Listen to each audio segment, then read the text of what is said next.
Those pretty lifts. Oh, well, Dale's working back there on the lifts. I am wrapping up one of the tasks for this 91, and that is to get another front bumper cover painted up. This one is pretty smashed at the bottom there, so found a replacement bumper cover that's been all prepped and primed and sanded and readied for some paint now. And the owner also had another set of headlights that were OE, they were Ford, they were really yellowed. So I managed to scuff them all down and kind of use the best of all the lights that he had, because there was essentially 2 full sets in the end.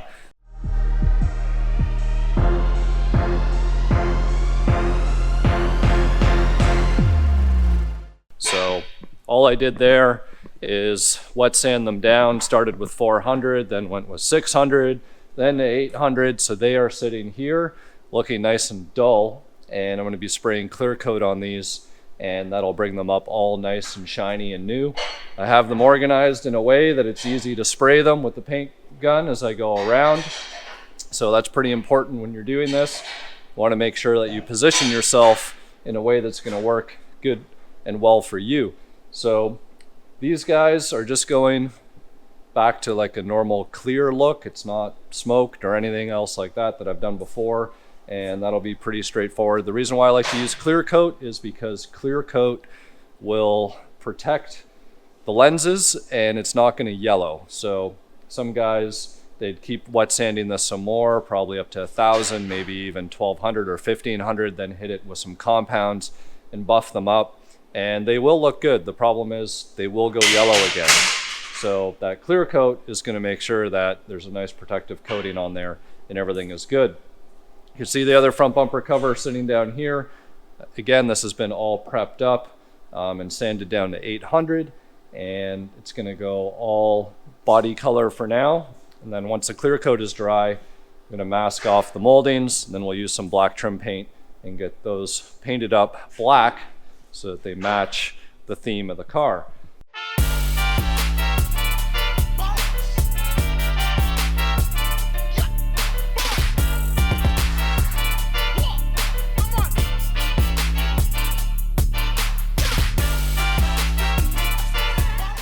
So I'm just taking a little break here while the first coat of clear flashes.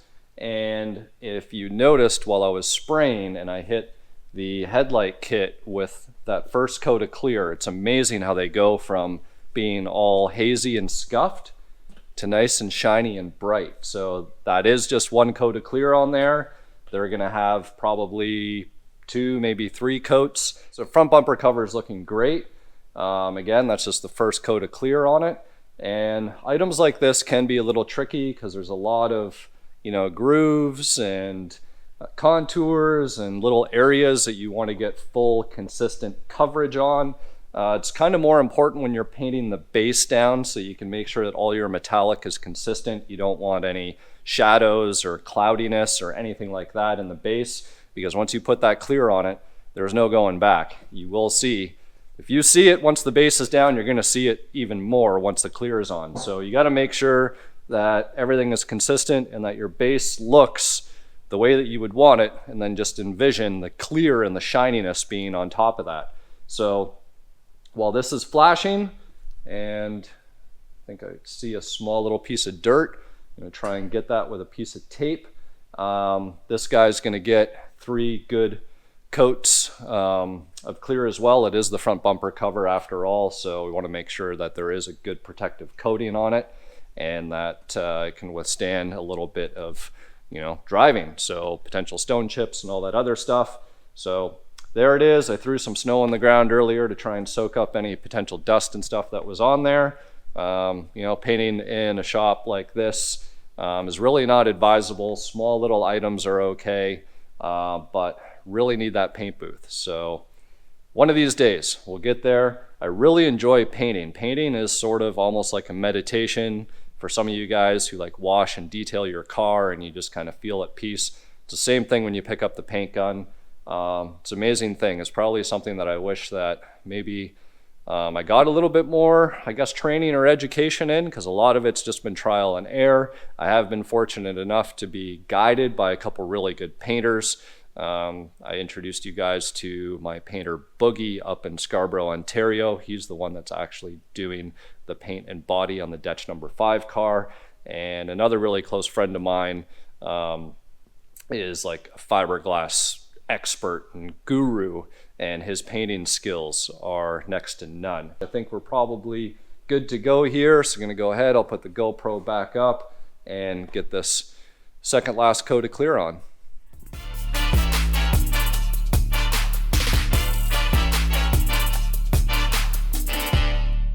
So there you have it, folks. 3 coats of clear, headlights restored, and a front bumper cover painted, and going to be ready to, well, not get installed until after we do the black moldings. So let this cure up overnight. Tomorrow, mask it off. We'll scuff down the molding area and then get that all painted up, and we'll be good to go.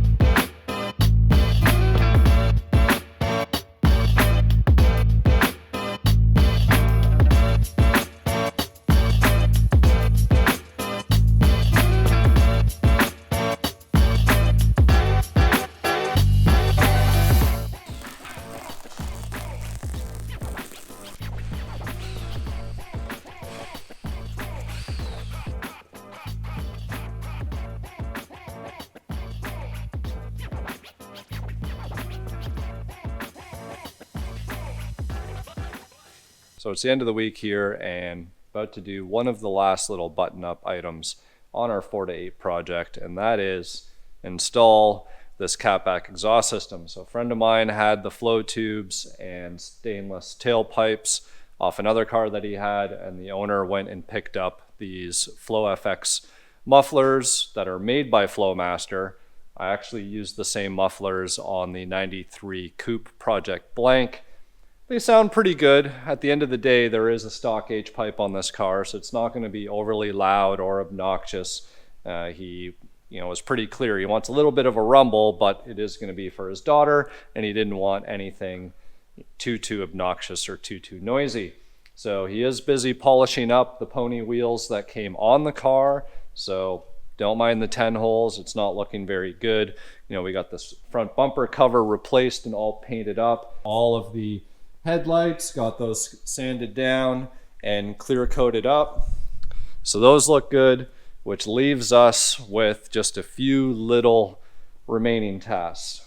We need to sandblast this rear differential and get that all cleaned up, get some new drums on it and everything else. No 4-wheel disc here, no 5-bolt conversions, just factory specs, guys. Then we need to clean up the front and rear sway bars. The old 4-cylinder one is here, which you can see is much thinner than the 5-liter style down here. So we get those cleaned up, painted, new bushings and bolted on the car.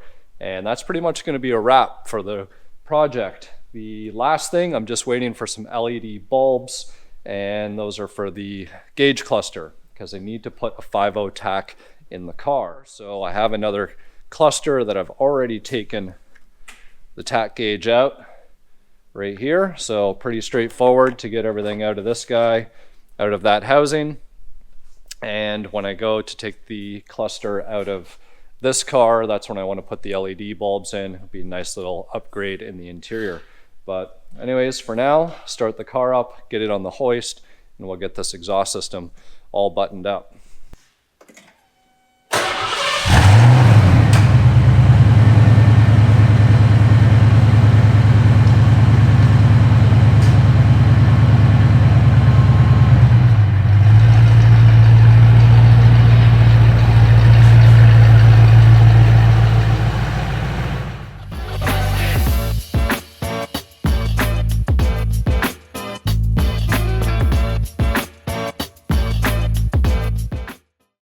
So I got everything mocked up here in terms of the catback, and I'm pleasantly surprised actually on how well everything is fitting.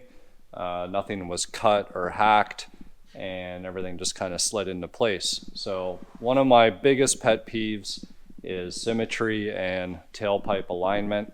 The 93 Project Blank, the exhaust shop, actually redid the tailpipes 3 times because I didn't like the way that they were positioned.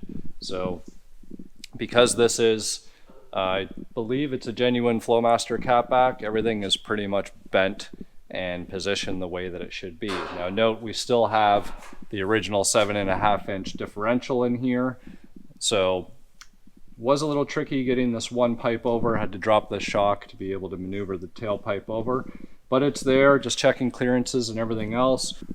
So got some jacks underneath the mufflers here and rotated the flow tubes into a position where everything seems to be nice and straight, out of the way, not touching the drive shaft, and we can see the mufflers are fairly straight. So I'm going to go ahead and play with this a little bit more and get everything clamped down. Then we'll see how quiet this thing sounds.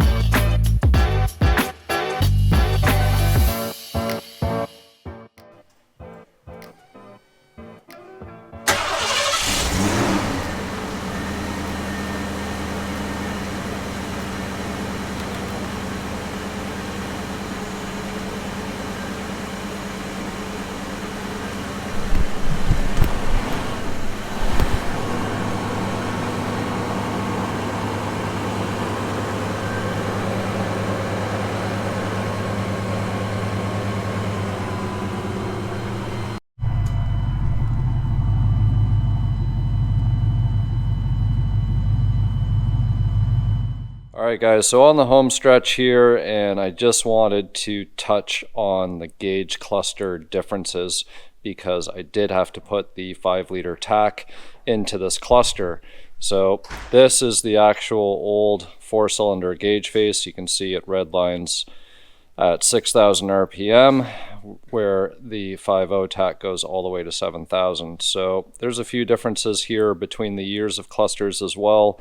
19 and 93, you will see that the separator pieces are different than those that are found on the backside on the pre-90 cars. So if you actually look and you pull this piece apart, you have your idiot lights, aka notification lights down here when there was actually a low fuel light. So all those are down here on the pre-90 gauges, and most importantly, the difference on the underside here is this metal trim ring that separates between all of the gauges.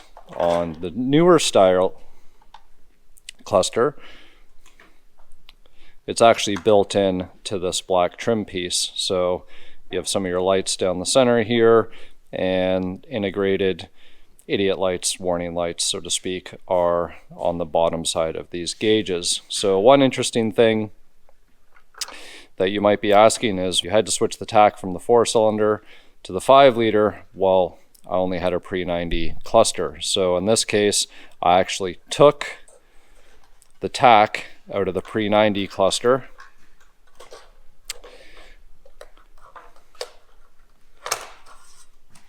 and I swapped this back unit here from the pre-90 onto the back of the original 4-cylinder housing and face. And then from there, what I did is I had a 1990 to 93 style face from when I upgraded one of my other clusters. So in terms of originality, the actual housing plastic piece of this gauge is all original on the back side. I simply updated the face and I updated the actual tachometer mechanism, which again is this guy on the back side. So it's held on with 3 little bolts in this case. It was 3 screws on the 90 to 93, but everything bolts in the same place and is interchangeable. So I took this guy off, bolted it on the back side here, and then I swapped the gauge face. So now we have a proper 90 to 93 style cluster without changing the whole cluster, because The client wanted to make sure that he was keeping his original odometer. He wanted to make sure all his miles and everything were true and not getting into full out cluster swapping. Because your other option would have been grabbing another cluster, then you could always just take out the odometer portion and put it in that cluster if you really wanted to. But in this case, I took what I had and I made what I had work. So I'm going to go ahead and get this cluster put back together. Hopefully that gives you a little bit of information, because no, you can't just plug the pre-90 cluster into your 90 to 93 car. Even though they look very similar, they are in fact different. So one other thing that you can do while your cluster is out is upgrade to LED bulbs. This is a night and day difference and a great upgrade for any Foxbody cluster and AC controls, you know, even your dome light and everything else. So I just got these 194 bright white bulbs. I think they were about $17 next day delivery on Amazon. So 10 bulbs is more than enough to get done what you need, because there's actually only 6 main illumination bulbs for your cluster. See all the old bulbs sitting there. So if you actually look on the back side of the cluster, they are in fact titled, so they tell you what they are. So like right turn, and you got high beam, left turn, belt, illumination. So you actually want to find all the ones that say ILL, which is illumination. So there's one here, one here, one here, here, here, and I believe here. So once you swap out those 6 bulbs, that will give you a really nice bright cluster. You can go ahead and do your turn signals. You can do all the bulbs if you want, but it's really not necessary. It's your call. I usually like to just focus on those main 6 and then doing the 2 in the heater controls. The cluster is back in. There we go. Look at how nice and bright these LEDs are. So everything looks nice. We'll do a little test here.